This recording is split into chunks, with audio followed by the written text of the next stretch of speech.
Welcome to a new edition of the Neon Jazz interview series with KC-born Boston-based jazz guitarist John Stein on his brand new CD, a retrospective of the 2022 album Lifeline. It's an album that celebrates a musical career as one of the most diverse jazz guitarists of his generation, with cuts off 16 of his career albums, spanning more than 20 years from his 1999 Green Street to the most recent 2021 album Serendipity. This fall also brings a significant anniversary. In October 2021, he entered the hospital for a 2-month stay to survive an unexpected medical crisis after he contracted a rare autoimmune disease. He's now getting back to full strength, and this album is a testament to his healing and ultimate survival. Enjoy this interview. Well, you got quite a story with your latest album, so thanks for taking a minute out to talk about it. Lifeline. I know we've kind of covered COVID and all of that, but I think what I really want to do is delve into this album, and it comes under pretty extreme a health scare that you went through. Exactly right. Walk me through it. What exactly happened health-wise to land you in the hospital and put a scare in you? I mean, just to be brief, just to summarize the prequel, I was a long-time teacher at Berkeley and retired in order to play music.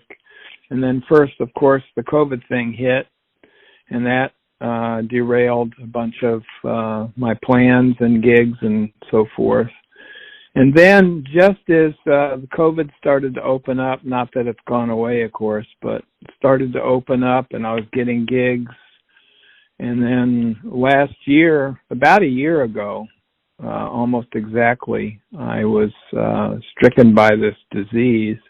And I've been healthy all my life. I mean, I'd never even heard of the disease. I don't know that much about diseases because I'd never had to learn about it.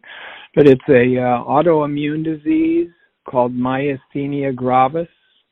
And, our immune systems are purposed to protect us from things outside of our bodies, but in some cases our autoimmune systems get corrupted and start to attack ourselves, and that's what this disease does. It corrupts the connection between your nerves and your muscles. So if your nerves send some messages down to your muscles to fire, and the muscles don't fire, so certain muscle groups just don't work.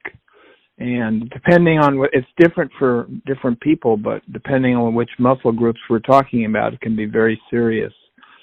And I was initially, when I first started to get the symptoms, it was about the spring before last year, I actually went in the hospital a year ago in October, but I started seeing the symptoms with my eyesight starting in the spring before, and they were misdiagnosed. So by the time the disease was actually figured out, I was in the hospital with a crisis from this disease. And I was just very fortunate to be in the hospital because among the muscle groups that didn't work for me were my swallowing muscles, and I probably would have suffocated if I hadn't been in the hospital. They had to put a tube in my throat and keep me alive on a ventilator. And I was in the ICU for a few weeks with this tube in my throat, and that's how I survived it.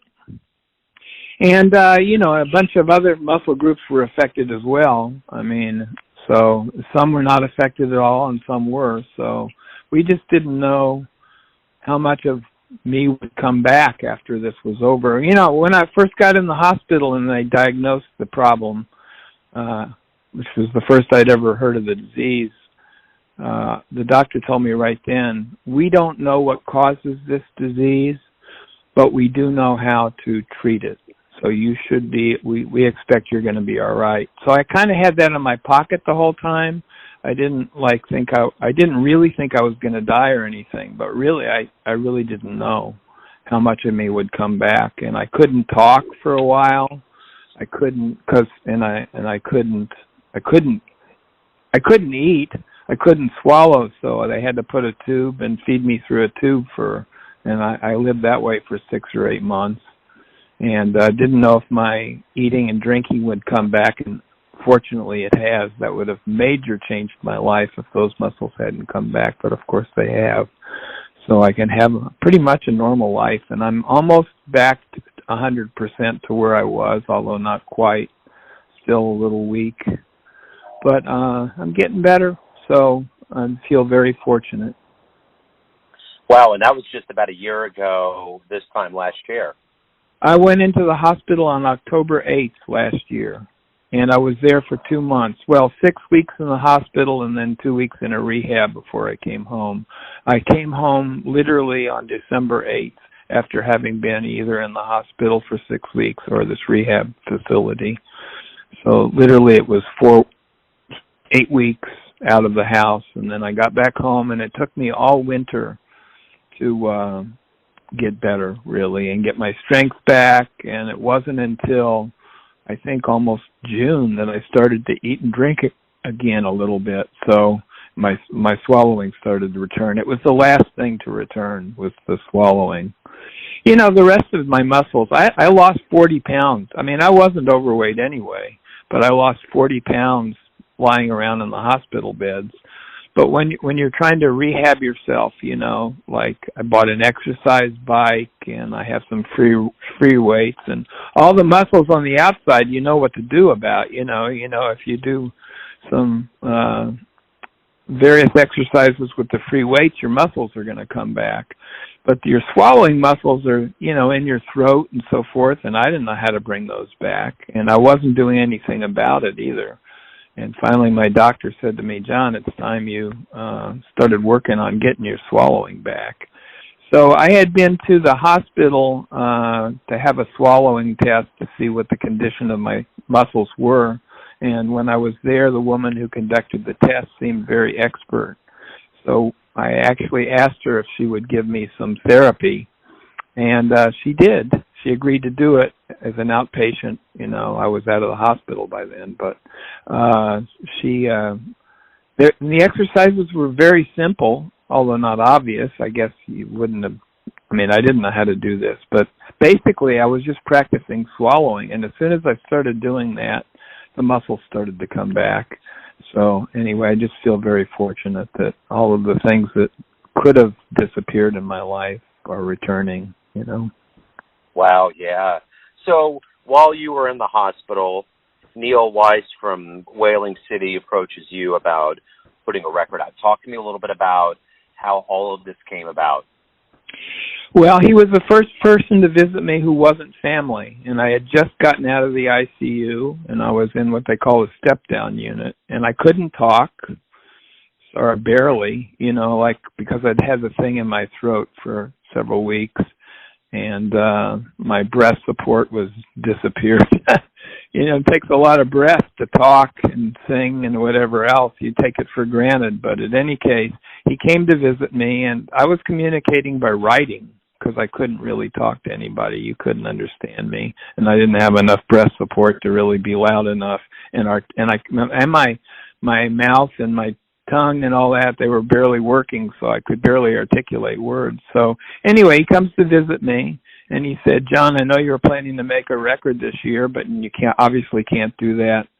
So maybe as a placeholder, we'll put out a record, you know, sort of a compilation record of some of your previous work. You got a lot of records you've already made, and just to keep things going here for you." And it was a huge gift. First of all, you know, it's very expensive to put out records, and also, so it was a financial gift, but more than that, it kept me alive, you know, the whole idea of a creative project, because I spent a lot of time lying around on hospital beds before I was even able to get home. And so the idea of, like, selecting the music for the project from my previous recordings and programming the music in the right way so that it flowed and also was attractive to radio, because radio charting is really important to Neil and his label. So, you know, I just had this wonderful creative project to sink my teeth into, while otherwise I could do nothing. So it was a mammoth gift to me from him. And so I'm really grateful for it. and it was really fun to do it too, to go back through all my music. And I mean, I have, I think 17 records, or maybe this one was the 17th, but a lot of music to choose from. And obviously I could have chosen a lot of other music, but I had to try to choose music that would flow with a program and would be attractive to radio and that I was proud of. And I left a lot of stuff out, obviously, but I'm really proud of what I accomplished with this. And then also, he kept saying more and more, like he said, get testimonials from your colleagues that you've played with. And I mean, it ended up, first of all, the art is beautiful. The person who laid it all out, the graphic artist, is a genius, because there was so much stuff in this that an average compact disc doesn't have. It has 2 booklets.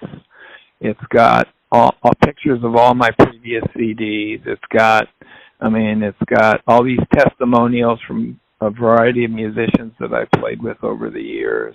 It's got liner notes by Bill Milkowski, who's a wonderful writer and very famous. And it's got liner notes from, brief liner notes from the guy that's written a bunch of my recent liner notes over the years, John Thomas, who's a Fretboard Journal editor, and also a wonderful, he's like a Renaissance man. He's an incredible lawyer. He's a professor. He's a writer of all kinds of books, some very serious, and a lot of guitar stuff. He's a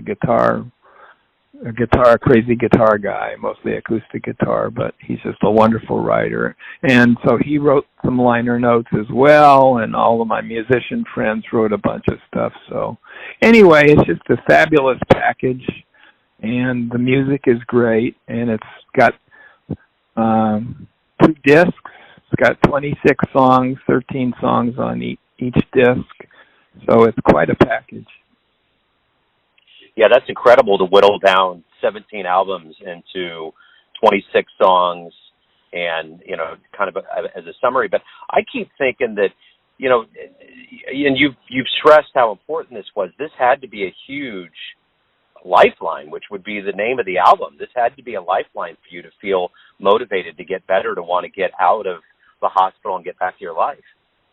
Right. And, at the time that I was putting this together, I didn't know if I'd play the guitar again, frankly. I mean, I had just come home from the hospital, and my wife brought my guitars down, and I almost wept at the beauty of looking at these instruments, which I hadn't seen for 2 months.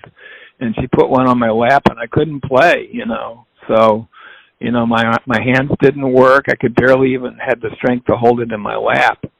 So, I mean, I kind of knew it was going to come back, but I didn't know for sure to what extent it would come back. And it took quite a bit of time for me to get my skill back on the guitar.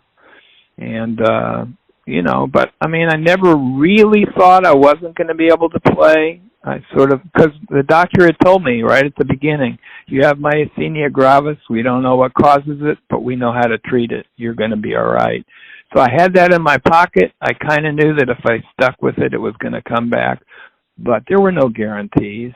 And when I wrote my part of the liner notes, I had just gotten home and I was just learning to play the guitar again.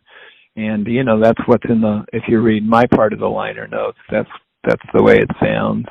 So, I mean, it's just been quite a process, and this and Lifeline, I think a Lifeline is the name of the product that, of course now people's Apple Watches do this, but it used to be some kind of device that, someone living alone, an older person whose family was concerned about them living alone, you wear it around your neck, and if you fall down, you can press a button and it calls the emergency for you. I think that's the name of the product.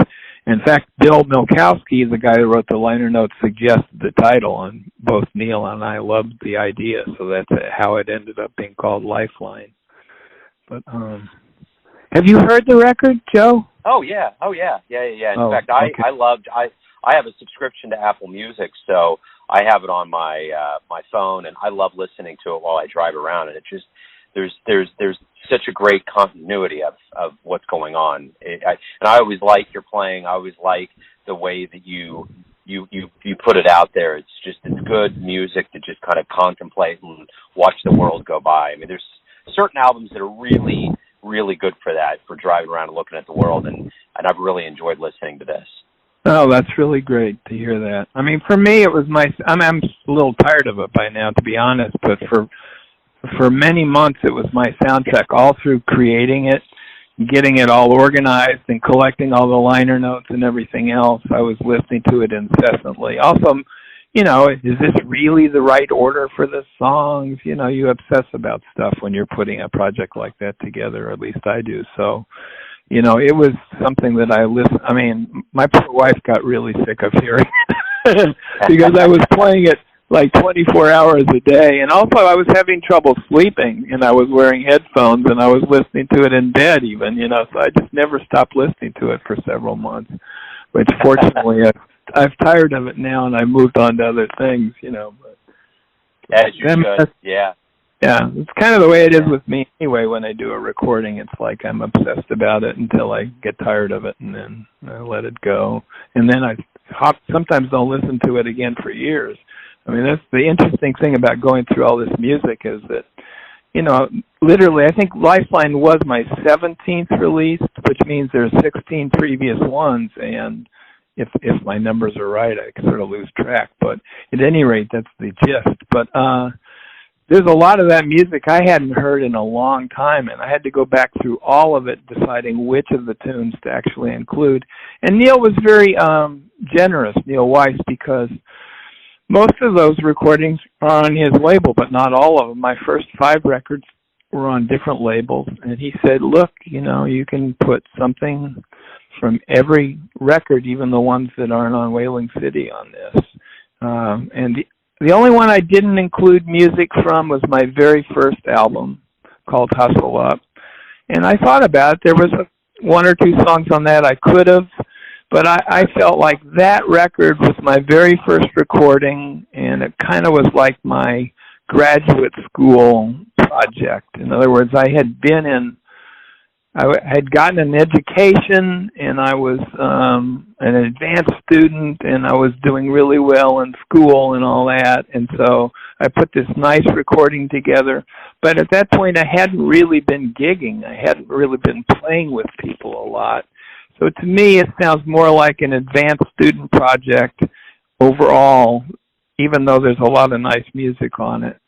So I chose not to add anything from that record. But all my other albums, that means 4 other albums before I met Neil, I have one song at least. Yeah, one song off of all of those. And then I tried to put a couple of songs from all of Neil's, the records on his label. So, and it ended up being not exactly that way, but that's pretty much how it worked out. So there's, except for my first album, at least one song from every one of my recordings, and a couple of them have 3 songs, and a couple of the other ones that only have 1 song, but it's basically a couple songs off of each of my other records that are on his label. So that's the story of how I picked it, the songs. But it was very interesting to go back through all that music, because some of it I hadn't heard in years, because I don't sit there. I don't listen to my music incessantly. So I really hadn't listened to some of it in a long time. It was fun. Yeah, I would imagine, especially under the circumstances of coming home and, you know, getting healthy. And I'm curious, you know, we're a day shy of the 1-year anniversary. Are you going to observe this? Is this a big deal that you're back to strength and things are getting back to normal? No, because I'm still getting back to normal. I'm not normal yet. 100%. You know, I'm still a little weak. I still have some funny things with my eyes. Here's an interesting story. You know, by the end of August, I was feeling pretty close to normal, and there was an opportunity. I was actually supposed to do this in June, but for a variety of reasons, it didn't work out. But there's a new drug for myasthenia gravis that I decided that even though I almost don't need it, I thought I would try it, thinking that it would kick the final symptoms to the curb, these little issues with my eyes and so forth. And it's an infusion. The infusion is supposed to be once a week for 4 weeks, and then see how it goes. If you need more, you can do it again 5 or 6 weeks later. I decided to try it. It's a new drug that's out. It's had really good results. Sometimes I see advertisements for it on the cable news stations. It's called Vyvgart. Anyway, I decided to try it, and I go in, I get the first infusion, and 2 days later, and the only side effects, none of them are particularly serious apparently, but the only side effects is that they make you perhaps more susceptible to get, what's the word I'm looking for? To get sick from things. I forget what the word is I'm looking for. But anyway, I get this infusion, and 2 days later I got fucking pneumonia. And back in the hospital for a week. I lost 10 of the pounds that I had gained back. And I was back in a hole. Now, relatively speaking, it was a very small hole compared to the hole I had already dragged myself out of with the myasthenia gravis. But, you know, it was still like, it put me back. And now I'm just about back to where I was before I got the pneumonia. And so obviously I'm not continuing with these infusions. I'm going to get better without them. And right now my only issues are not so much from the myasthenia gravis, although there's a few remaining little issues with that, but some of the treatment for the myasthenia gravis is other medicines. Like I'm on a steroid called prednisone, which I was on 60 milligrams a day of this. These details are not very interesting, so I don't know if you want me to continue with this, but I'll just briefly tell you. And prednisone and steroids do all these other weird side effects, and they're horrible. And we're really trying to get off the prednisone. So we've been lowering the prednisone every month, and I'm right now at 10, and in a couple of days I'll be down to 7.5 milligrams from 60. I was at 60 a day for months. So we're trying to get myself down to the lowest level of the prednisone, because one of the things is I don't have any of the booster shots for COVID, for example. I got one of them in January, but we have no idea if it protected me in any way, because the prednisone is a thing that reduces your immunity. So I'm trying to get low enough on the prednisone that I can get the booster shots and the flu shot and all the other stuff that people are supposed to get right now to protect themselves. And until that happens, until I know that I'm protected as much as anybody else who would get a booster, I have to be very cautious not to get COVID, which is, it changes the way you live your life. I have to wear a mask all the time when I'm around people, and it's prevented me from visiting even my family and my grandchildren because they're sick, so I can't be around them. So it's kind of isolated me. I'm not entirely isolated, but once I'm low enough on these steroids to get these shots, I can really begin to resume close to my normal life. And I'm not sure exactly when that's going to happen, but I'm getting very close to that time. And I'm really looking forward to that because, for example, I'm starting to gig again. I have a big gig at the 4th of November at the Jazz Club here in Boston, Scullers. And the guy that booked me into that, if it's a successful gig and we bring in an audience, thinks he can book me up and down the coast, at least, in the major rooms. And which is why I retired from Berkeley right before COVID to begin with, so that I could do stuff like that. So once I get these shots, I'm going to feel very free to be able to do some of this. And so I'm still been on pause a little bit because of fear of getting COVID, because I have no idea what COVID would do to me. It's bad enough that I'm recovering from this myasthenia gravis. The last thing I need is to catch COVID, or even a cold.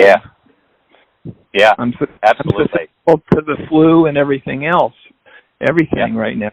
My immune system is lowered because of the steroids. So just trying to get off the steroids so that I can get those shots and really begin to resume more of my normal life.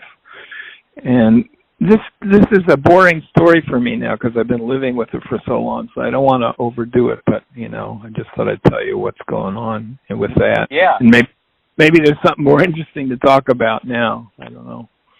Yeah, no, this is wonderful, and I didn't realize the depth of it, so I'm glad you've elaborated.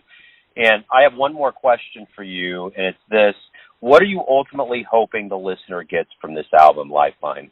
It's an exposure to what I've done in my career. There's a lot of variety on this, huge variety. It's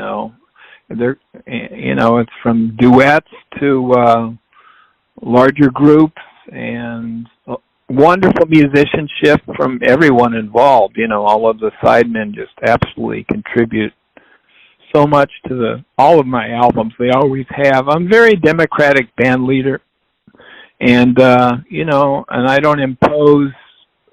I'm open to people's ideas, and I can't tell you how much benefit I've gotten from listening to my sidemen suggestions and taking their suggestions in many cases. In fact, I put myself, I almost always feel this way. Not always, but nearly always when I'm with really great musicians in a recording situation, and I'm changing my concept based on their concepts. I'm allowing their ideas to affect what goes on, and I feel like, I'm taking a chance here because this isn't exactly the way I practiced it, and I'm not exactly prepared for this ahead of time. I just got to see what happens because we're changing stuff on the fly in the studio. And really, I listen to this music and I hear the brilliance of all of my collaborators, and in some cases, I feel like I'm hanging on for dear life, to be honest with you, because they're such great musicians. But it always seems to work out that I have enough that I'm really proud of to put out on a record when I try to make a recording.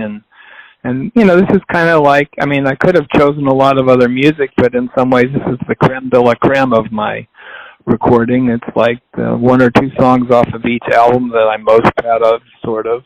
Although, as I said, there was plenty of other music I could have chosen, and things like, major versus minor, or tempos, or whatever. I wanted to make a nice flowing program. So, and also I was running out of time. You can only fit so many minutes on a disc. I think it's about 72, and then you start to run the risk of it not coming out so well if you put more. So for time constraints and tempo changes and all that, these are the songs I happen to select, but it is like the creme de la creme of John Stein's previously recorded music. And so if somebody wants to know what I sound like, this is a good way to do it because it's just really nice music. And, I'm looking forward to, the fact is I was getting ready to record another album when I got sick. And that repertoire is getting old to me now because it's now a year later. I've been using it in the few concerts I've had, and the one that's coming up, we're doing all of this repertoire that as soon as the concert is over and I can afford it, I'm going to take this band into the studio and record it and put that out. And then, fortunately, I'm a little tired of the music because I've been doing it now for a year. I expected to record it a year ago, so I'm looking forward to actually accomplishing it so that I can move on to another batch of tunes because this one I've lived with a little bit longer than I hoped. But it is great music, and I'm excited about it, so that'll be the next thing that comes out, I hope, if I'm lucky. That's my plan. Yeah, absolutely. Well, John, man, it's great to catch up with you. I'm so glad that things are getting better. Stay safe and well out there, and I'm looking forward to playing it on the show. Really appreciate, Joe. Thank you so much. Thanks for listening and tuning in to another Neon Jazz interview, where we give you a bit of insight into the finest players and minds in Boston, Kansas City, and spots all over the world, giving fans all that jazz. Thanks to John for his time, music, and story. If you want to hear more interviews, go to Famous Interviews with Joe Domino in the iTunes Store. Visit neonjazz at youtube.com, and for everything Neon Jazz, go to the neonjazz.blogspot.com. Until next time, enjoy the jazz, my friends. I want to tip you off to a wonderful program I found out about. As we expand our reach, we have made some friends out there in the world that love jazz as much as we do. This program is fully endorsed by Neon Jazz. Gerald Albright, Rhea Schneider, Charlie Hunter, Duke Robillard, Sean Jones, Walter Beasley, Steve Swallow. Something Came from Baltimore is a jazz, blues, and R&B podcast and radio show, and it's not really about Baltimore. Subscribe to the podcast and listen to your favorite artist or future favorite artist. That's Something Came from Baltimore. And be a part of that Be More music scene. Joe Lovano, Jeff Coffin, Paula Cole, Danuzo Makatani, Ann Passio, Ches Smith, Thumbscrew. Neon Jazz.